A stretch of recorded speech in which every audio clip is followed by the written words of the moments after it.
तर मग आता संगमवर नाव चाललो आम्ही. कोणकोणती नदी होते? नर्मदा आणि कावेरी ना? नर्मदा आणि कावेरी नद्यांच्या संगमावर या ज्योतिर्लिंगाच्या पावन ठिकाणी आता स्नान करूसाठी गेलेलो आम्ही. स्नान वगैरे करूया आणि तुमका मस्तपैकी सगळी आतमध्ये पण जाऊया स्नान करूसाठी. चला एकदम मस्तपैकी येतात त्याच्या उन्हात स्नान करूचा मस्तपैकी. चला स्नान करूक जाऊया.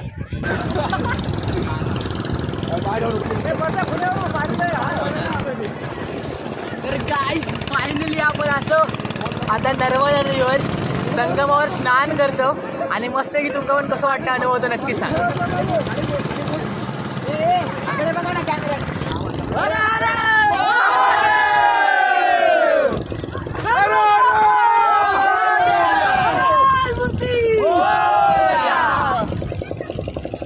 चला तर मग म्हणजे फायनली आता असं आपण पाण्यात नर्मदा नदीच्या आणि मस्त की आतमध्ये घेऊन जाते. थोडं जास्त फोन घेऊन जाऊ शकत नाही त्याच्यामुळे थोडाफार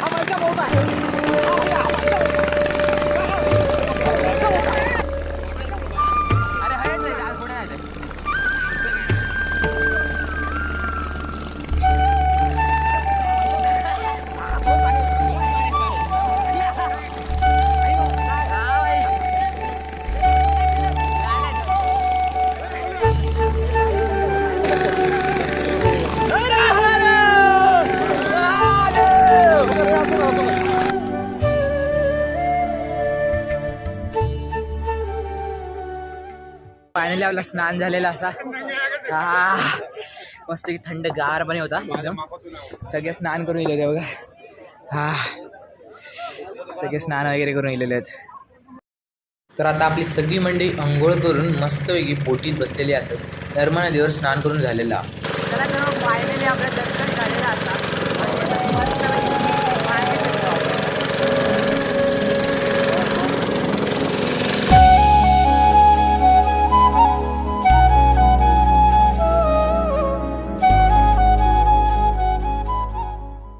तर म्हणजे आपल्या समोर या भव्य दिव्य असं मंदिर दिसताना ताच असा श्री ओंकारेश्वर ज्योतिर्लिंग क्षेत्र.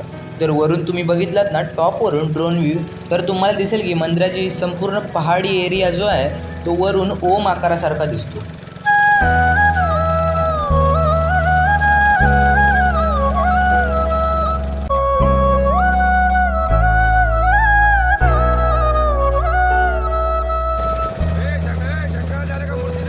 तर मंडळी ह्या पहाडीवर एक शंकराचार्यांची भली मोठी प्रतिमा साकारण्यात आलेली आहे. ही पहा.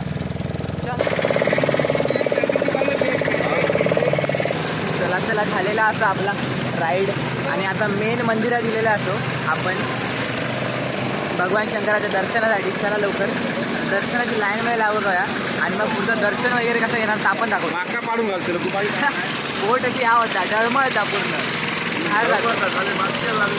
बाहेर जातो आधी.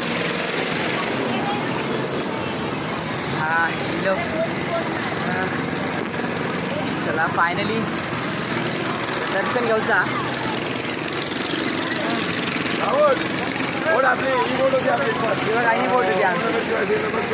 चला ओंकारेश्वरच्या महादेवाचं दर्शन करण्यासाठी आपण आता आलोत आणि आता वरती जाऊया दर्शन करण्यासाठी. चला तर म्हणजे फायनली आता आपण वरती आलेलो आहोत. जाऊया दर्शन घेण्यासाठी.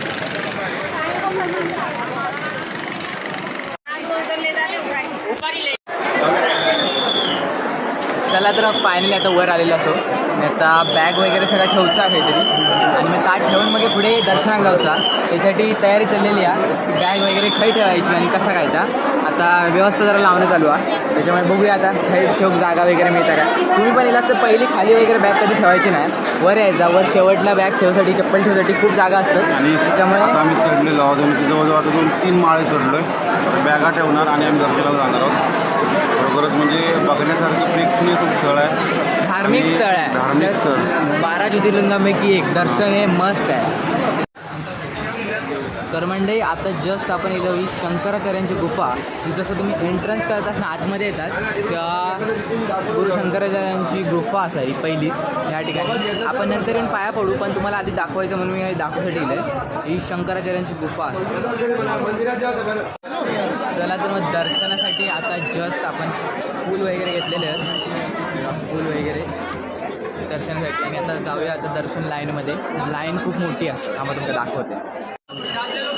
पूर्ण लाईन असा. आणि आता आम्ही दर्शनासाठी जाणार. मी आणि भाई आता या साईडला दर्शनासाठी चाललो. आता खूप गर्दी आहे दर्शनाला. कमीत कमी 1 ते 1.5 तास जाईल. 1-1.5 तास लाईनमध्येच राहायचं आता आमका. चला, काकासाठी आम्ही टी शर्ट घेऊ गेलो. काका एकटोच आमच्यामध्ये असं होतो, लाईटच्या पोलवर काहीतरी झाला.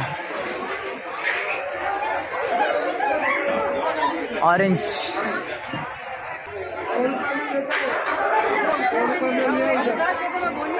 100 रुपये में लिया है, सब ने लिया 100 रुपये का ही है सबका.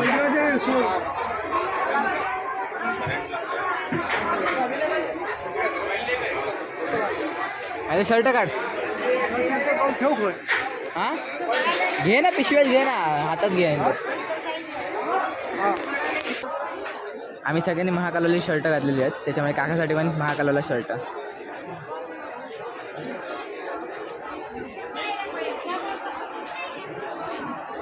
चला फायनली झालेलं आता डन, सगळे एकसारखे. पुढे रवले आम्ही, पाठी रवलो. लाईनमध्ये जाऊचं आमका. म्हणजे आतमध्ये पूजन चालू असतं त्या बघा, त्याच्यामुळे ह्या ठिकाणी स्क्रीनवर आपल्याला दिसतात. आणि आता आम्ही सगळे लाईनमध्ये असतो. आता आम्ही सगळे लाईनमध्ये लागलो आणि थोड्या वेळात आता दर्शनाची ह्या होईल, सुरुवात होईल. मध्ये आता पूजन वगैरे चालू असतात, त्याच्यामुळे लाईन थांबलेली असा. आणि आता आम्ही सगळे दर्शनात जातलो. आमची सगळी मंडळी आता लाईनमध्ये उभी असतात. त्यामुळे ब्लॉगमध्ये शेवट करून मला ब्लॉग आवडत असाल तर लाईक करा आणि चॅनल सबस्क्राईब करू विसरू नका. कारण तुमचं अशाच माहिती आणि असंच काय काय नवीन नवीन ठिकाणी फिरायची संधी मिळणार आहे ती पण माझ्यासोबत. त्याच्यामुळे ब्लॉगला लाईक करू विसरू नको आणि कमेंट करून नका सांगा की ब्लॉग कसं.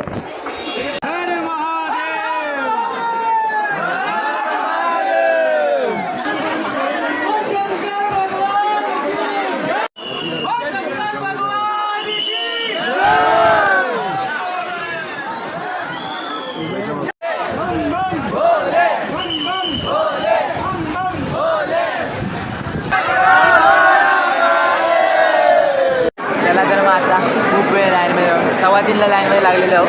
5 वाजले अजून 2 तास जाणार. त्याच्यामुळे आता हळूहळू वरवर सरकतो. लाईन खूप आहे, माणसं होतो. हे आमच्या मागे आहेत, पुढची दाखवते आम्हाला माणसं दाखवते त्यांच्या वरपर्यंत माणसंच. चला तर मग आता पायथ्यात असलेल्या राम मंदिरापाशी पोचलो. आणि राम मंदिराच्या वर बघा कोण बसलेला. हे बघा आपल्याकडे मस्तपैकी मजा, फ्रुटीची मजा घेताना माकड आणि खूप असत ह्या साईडला. मस्त मजा वाटत होती. स्थानिक रहिवाशांच्या म्हणण्याप्रमाणे आज खूपच जास्त प्रचंड गर्दी होती. आणि ही बघा तुम्ही बघू पण शकता. आजूबाजूचे काही बिल्डिंग्स कनेक्टेड असल्यामुळे जे छतावर जे बकरे वगैरे कोण कोण बांधतात ते मंदिराच्या पत्र्यावर सुद्धा येतात प्रसाद खाऊसाठी, लाहे वगैरे. आणि पूर्ण एकदम टॉपला मंदिराच्या पत्र्यावर ते चलत असतात. फायनली एवढा वेळ लाईनमध्ये राहून आता आम्ही मंदिराच्या खूपच जवळ पोचलेलो असो. आता अजून 2-3 लाईन फेरे मारल्यावर आम्ही पोचणार असो मंदिरात गाभाऱ्यात. तोपर्यंत आता आम्ही नंदीकडे पोचलेलो असो. आणि हे बघा आमचे सगळं पोरगे या ठिकाणी उभे असत आणि सगळे एकदम मस्तपैकी जवळ येण्याच्या खुशीत असत. मंदिराच्या गाभाऱ्याकडे पोचताच आपल्या दृष्टीत पडतात ते म्हणजे एकदम प्राचीन काळचा असा जुना आणि रचनात्मक आणि सुंदर असा वास्तुशिल्प. चला तर मंडळी तुम्ही पण दर्शन करून घ्या ओंकारेश्वरच्या नंदी महाराजांचं. आणि आपण नंदी महाराजांकडे पोचलो आहे म्हणजे आता लवकरच आपण महादेवाचं दर्शनसुद्धा घेणार. आणि आतमध्ये पोचायच्या आतच समोरच बांधली आहे एक भली मोठी घंटा. ती घंटा काय आपल्या वाजवायला मिळत नाही, पण तरी पण ती घंटा एक भली मोठी 11 घंटा आहे. आणि आतमधलं तुम्हाला बांधकाम दाखवण्यासाठी मी हा व्हिडिओ बनवतो आहे. एक पोलाचं या बांधकाम बघा कसलं भरभक्कम बांधकाम आहे. आतमध्ये पोहोचताच समोर एक झुंबर टाईप आहे. आणि मला कमेंट करून नक्कीच सांगा की या झुंबरवर कोणता तरी एक शब्द लिहिला आहे, तो काय आहे.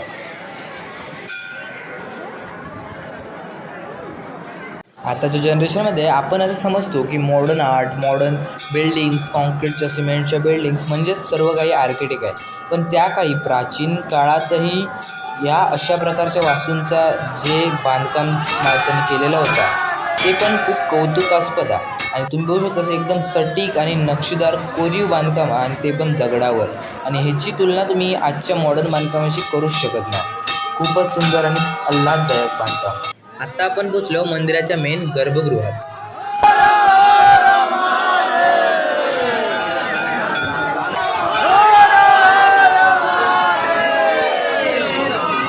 आत्ताच दर्शन घेऊन बाहेर आले. आता तुम्ही पण ओंकारेश्वरच्या महादेवाचं दर्शन घेऊन टाका.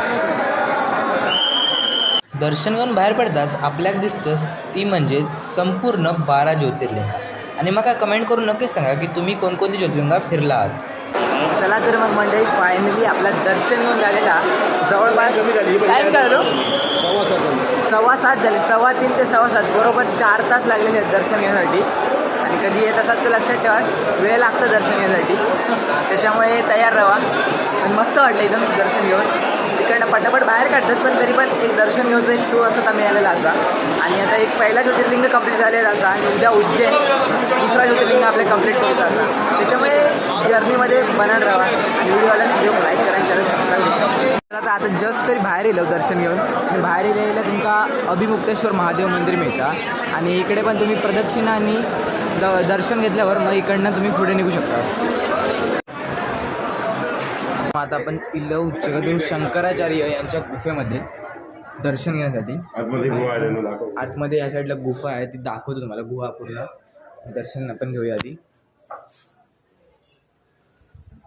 या साईडला पूर्ण असं सगळे देवी देवतांचं वगैरे हे आहे आणि आतमध्ये एक गुहा आहे. ही गुहेत तुम्ही इकडनं आतमध्ये दर्शन घ्यायचं आहे. इकडनंच दर्शन घेतोय. चला मी तर इकडनंच दर्शन घेतलं, आता तुम्ही पण येऊन दर्शन घेऊ शकतास. चला तर मग आता मी पण बाहेर जातो. चला तर मग फायनली आपलं झालेलं दर्शन आणि बाहेर येऊन सुद्धा आपण शंकराचार्यांच्या गुफेत जाऊन दर्शन घेतलेलं असं. आता आपण चाललो ममलेश्वर देवस्थानाकडे. हे जाऊन आता दर्शन घ्यायचं आपल्याला. बापू कसं झालं दर्शन या ओंकारेश्वर देवस्थानाचा? आम्ही जवळजवळ 4, 4.5, 5 तास उभे लाईनीत. 4 तास झाले, 4.25 तास. 4 तास झाले काय? 4 तास लाईनीत उभे होता. तर फायनल दर्शन झाला. तर आम्ही दर्शनात चाललो ममलेश्वर या ठिकाणी. आणि आम्ही पहिला ज्योतिर्लिंग होता का तुझा? अजून पहिलाच होता. तुझा?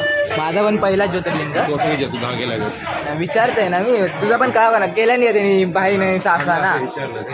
त्याच्यामुळे माझा पण पहिला ज्योतिर्लिंग होता दर्शन. आणि आता उद्या सेकंड ज्योतिर्लिंग दर्शन असा उज्जैनचा. त्याच्यामुळे 2 ज्योतिर्लिंग तरी कंप्लीट होते. 10 ज्योतिर्लिंग राहणार त्यांची पण जर्नी आपण हळूहळू करूच. चला तर माझी जाऊया ममलेश्वर देवस्थानाकडे. दर्शन तर झाला, काहीतरी चाट वहीत खाऊया म्हणून नंतर चणे खातो आम्ही मसाला फ्रायच्या.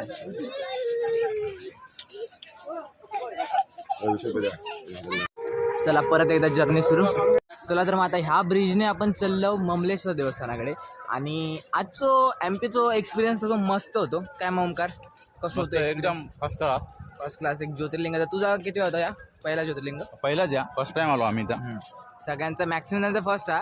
फक्त आमचा भाई खेळा तो रोशनभाई म्हणून आमचा असा त्याचा 6व्या ज्योतिर्लिंग तो फिरतच असतो. त्याच्यामुळे बाकी मस्त वाटतं बघा. पूलवरनं आता त्या साईडला जातो आणि तिकडनं दर्शन घेऊन आपण पुढे बघूया. आता चला तर आधी दर्शन घ्यायला जाऊया. बघा योच तो ज्यांना 6 ज्योतिर्लिंगा केल्यात. बाकी सगळ्यांची मॅक्सिमम तर पहिला किंवा दुसराच असा. Balance 6. MPs Indore slight life Indore. पहिल्यांदा काहीतरी महाराष्ट्रात बाहेर असे फिरतो. इंदूर नाही, मग कुठे आहे? खंडवा. खंडवा म्हणजे खंडवा जिल्हा. त्या जिल्ह्यात आता आम्ही आहोत. दर्शन घेण्यासाठी आलेलो. मस्त आहे तसं ठीकठाक. चला तर मग सगळी गँग परत एकत्र मंदिर खेळायला बघूया. ही धर्मशाळा असा वाव आता पडणं असते. चला तर मग फायनली आपण पोचलो असो ममलेश्वर मंदिरात. आणि ह्या ठिकाणी मंदिर क्लोज झालेलं असं कारण आपल्या उशीर झालेलो असा. आणि तरी पण आपण बाहेरने दर्शन घेऊन जाऊया. या ठिकाणी सगळ्यात दर्शन वगैरे घेऊन जाऊया. बघा प्राचीन मस्त दगडी कामातला मंदिर असा. सगळीकडे दर्शन घेऊन जाऊया. चला आधी नंदीचं दर्शन. चला तर मग फायनली दर्शन झालेलं आपला पहिला पण म्हणजे बाहेरनं मुख दर्शनच घेतला. मंदिर बंद झालेला तरी पण दर्शन या घेऊन झालेला.